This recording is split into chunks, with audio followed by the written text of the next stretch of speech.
Ladies and gentlemen, I know everyone is dying to hear who's better, Black Bolt, Ghost Rider. Alex, which one should I buy? It's seasonal. Ghost Rider, Black Bolt. Tier 4, Black Bolt, Ghost Rider, Ghost Bolt, Black Rider. I don't know, guys. I don't know because my Ghost Rider is stuck at level 70, and I refuse to buy that stupid the potential ticket again for like $70. It's just a massive ripoff. We did it for Black Panther. Yeah, it feels way too scummy to buy. So I'm gonna have to wait. I was going to make a video about level 70 Ghost Rider. He's really good. I think he's really good, but obviously people are at least going to want to see level 80, if not tier 4. So I'm going to wait a little bit longer to do that. I just wanted to let you guys know where I am along this journey. It may take another 2 days, as you can see, by the fact that I'm getting the minimum amount of potential every single day. Hashtag not a coincidence, but yeah. For what it's worth, if you want my opinion right now, I don't think you can really go wrong between Black Bolt and Ghost Rider. They're both very good. Black Bolt's a villain, self-buffing leadership, huge DPS monster. Ghost Rider, you know, needs a little bit more help in terms of supports, but he has access to a lot of really good supports in Robbie and Ghost Panther, and he also has the PvP value with the artifact if you can get your hands on it, because it has the immortality tag, and it also, you know, he has the iframe ignore 4th skill chainsaw thing. So yeah, that's my take on those two characters right now. I know it's not the title of the video or the sort of topic of the video, but I know that's what everybody's talking about, so I wanted to just address it here because people are going to be wondering. Now, what I mainly wanted to talk about was the two big events that are going on right now. There's an event mission and there's a shield archive. I'll go through the event mission first because it's less important. Essentially, you're going to go through these 3 missions. I think they're really well themed. It's really cool. It's like it's kind of Infinity War themed, but like the updated version where Requiem Gamora is trying to get their hands on the Infinity Stones. She kills Thanos. We've got King Thanos, whatever, Mad King Thanos. It's just sort of like Mad King Thanos from the Cosmic Ghost Rider stuff, and then you have the Black Order there. So you get these tokens, and then you can basically just use them for one thing. There's just one thing to use these tokens on, is the Titan Special Chest. You get 50 tokens a day. So you can open 5 chests per day, and this is a 2-week event, so you will be able to open all 70 chests if you just play. There's no way to get more tokens. There's no way to buy tokens, so you can just keep track of your progress by going down by the limit going down by 5 every day. That's basically all it is. And yeah, you have a small chance to get a CTP. I'll just give you guys a little sneak peek here of what you can expect from these chests. Bada bing, bada boom. There you go. Mostly garbage. Sometimes you get something good. Obviously, you can high roll a CTP, but very, very small. But this is free, right? It's completely free. I mean, it's not completely free. You have to spend gold, but the gold that energy. But the energy that you spend is compensated for with gold. And these are very easy quests, as you can see.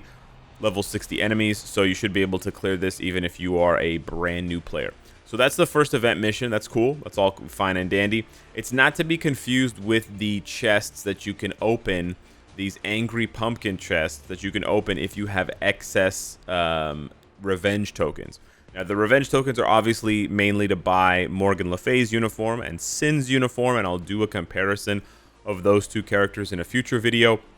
But you can also buy, as you can see, 1 token will give you 1 of the following: either Thanos' helmet, Thanos' chest armor, or Thanos' weapon.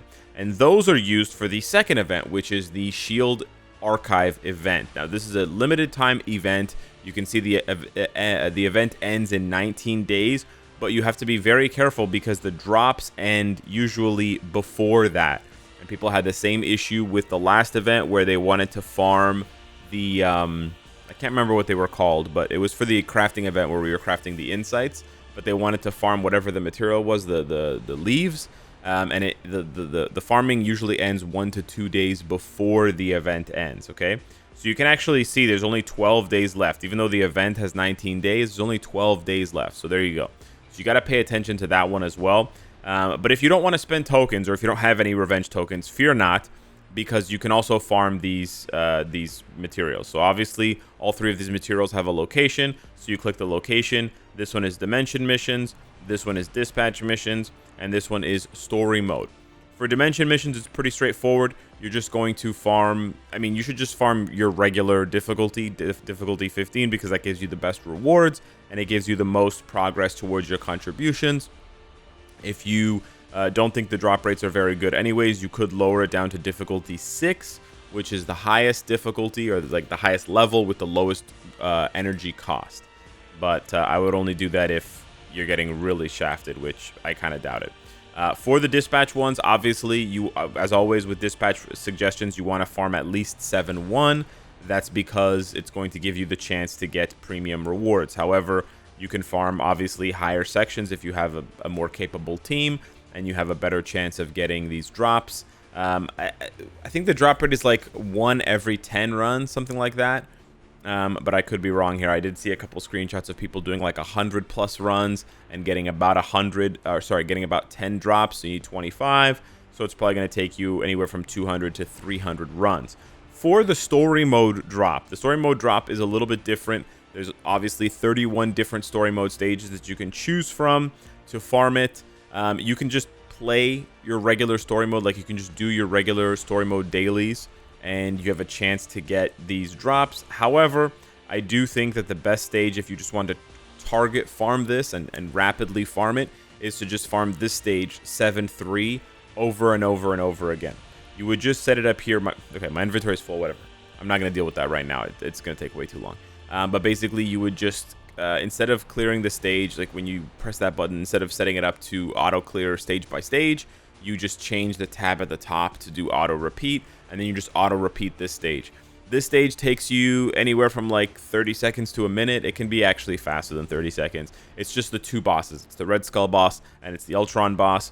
And since you're going to be farming this over and over again, you don't have to worry about using the set team. Like, you don't have to worry about using Electro, Blue Marvel, and Iron Man. Obviously, Iron Man would blow through this content if you have him tier 4. But you can just set up whatever your best farming team is, as long as they're all tier 3 or transcended, as you can see here.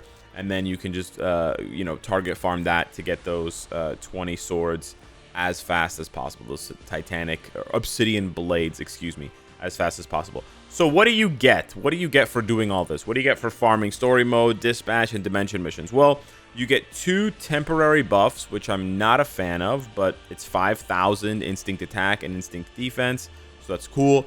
You get a random 3-star artifact, and it has every single artifact currently in the game, every single unique artifact up for grabs, so that is what it is. What's more spicy is the last 2 rewards. You get a random Odin's Blessing, which is nice, and then you get a random premium card. This is fantastic. A lot of people still don't understand the value of premium cards, so I gotta tell you guys, it's super important.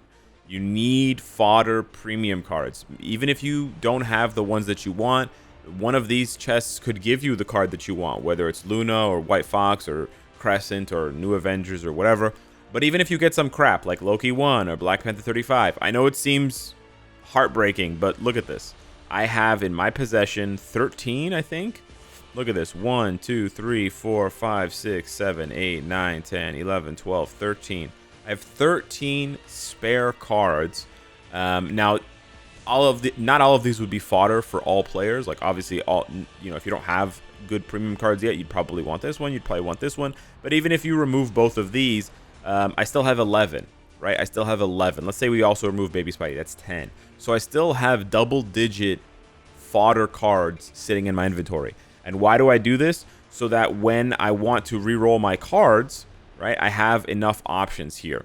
Because there's basically two phases you're going to be going through as a player fixing your cards. Phase 1 is every single new premium card that you get that is not going to be in your top 5, you're burning that thing instantly and you're chucking it at your stars, hoping to turn them all blue. That's phase 1. Once you have all your stars blue, right, and you've got your 20 to 25% pierce, then you're going to be hoarding, cards the way that I am, to then go and change the stats individually on your cards, because you'll see your cards will have shit like fire resist, right, or you'll have like mind resist, recovery rate, shit that you don't really want, right? Mind resist there. And you're going to want to change that, but you're also going to want to keep it blue, and it's a 1 in 3 chance to hit the right color again, so you're going to need multiple tries, right? Me having 10 plus cards probably means I can only fix one of my cards, and I have at least 2 cards to fix, so it ends up becoming a very, slow grind, but a grind that requires lots of resources. So This is always such a good reward. It kind of bugs me. I don't want to make this too negative, but it kind of bugs me when people complain about a free premium card. It's so important. It's so important. Please do not miss this event. Premium cards make the game so much easier and allow you to play with whoever you want.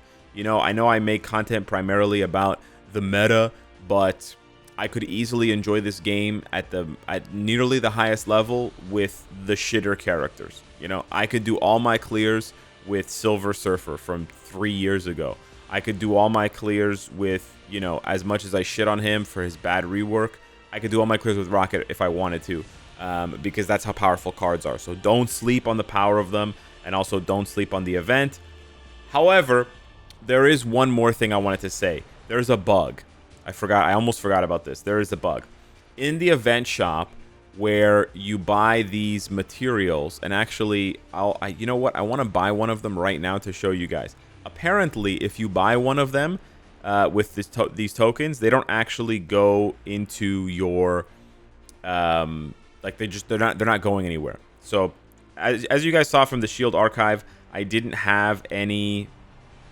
Oh, it's not a bug. The guy's just an idiot.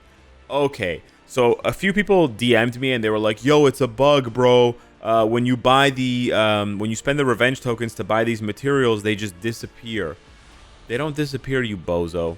You basically have to go in and you have to combine the data.